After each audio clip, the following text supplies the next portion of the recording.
Hey everybody, this is John Jordan Chronicles YouTube channel, back with another video. Today I want to discuss the dismissal of Salt-N-Pepa's, Salt-N-Pepa, Salt-N-Pepa's lawsuit against Universal Music in an effort to regain the masters of their recordings. Of course, people from my generation, Generation X, Salt-N-Pepa is a legendary female rap group. Salt-N-Pepa and also Spinderella, the DJ. What Salt-N-Pepa has been trying to do for the last almost 4 years is to regain the original sound recording, that's better known as the masters, the actual recording of their music, which will give them the rights to exploit the music in any kind of way.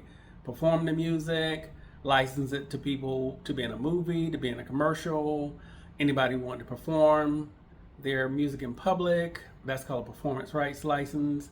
Mechanical rights license, that's making copies of the music, be it CDs or digital download copies or sheet music, being able to exploit those original recordings in any way for profit, for money.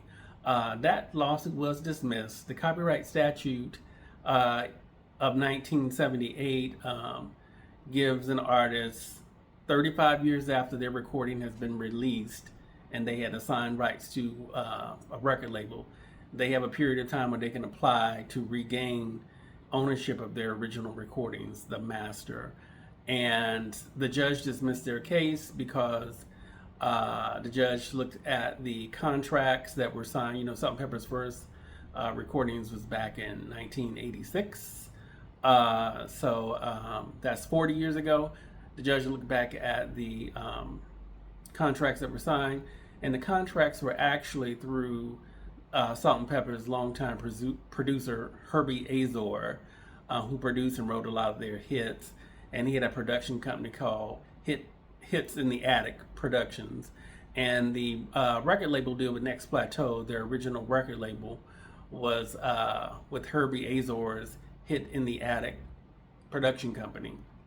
So the judge dismissed Salt-N-Pepa's lawsuit because Salt-N-Pepa are not the copyright owners. Herbie Azor's production company signed the contract, so Salt-N-Pepa simply never owned the copyright to the music. So they can't regain ownership of a copyright that they never owned in the first place. So that's the ruling of the judge, which I anticipated and talked about online with somebody else a few months ago. From the way it sounded that Salt-N-Pepa was under a production deal and not signed directly to the record label. For those of you who don't know, from everything I read about production deals, the production company has the contract with the record label.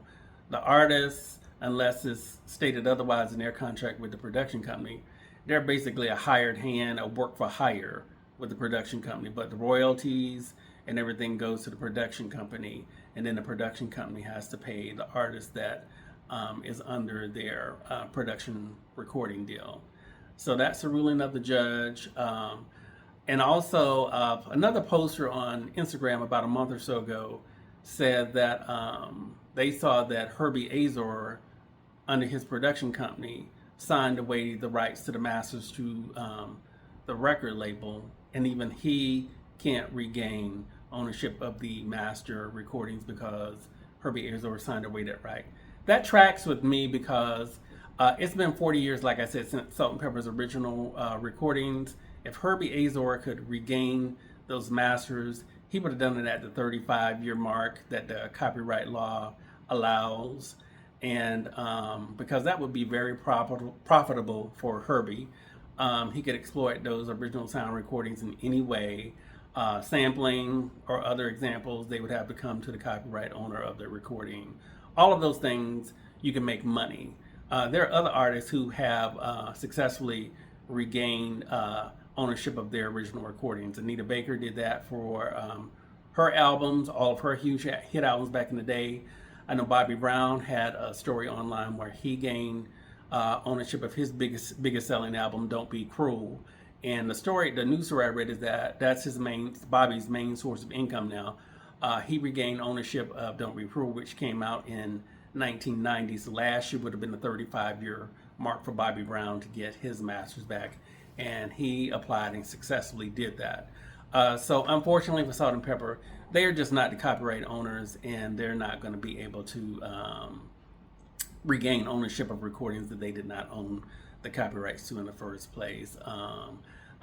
This happened from what I've read a lot back in the day. In Vogue was under a production deal, and a lot of people tried to make Dawn Robinson seem problematic, but she wanted the group after their first 2 albums to sign directly with Atlantic Records, and then just keep McElroy and Foster, the producers, as their producers, but for In Vogue to be signed as an artist to the label, so that they would not be just getting paid under the production deal, which is just not as profitable for an artist.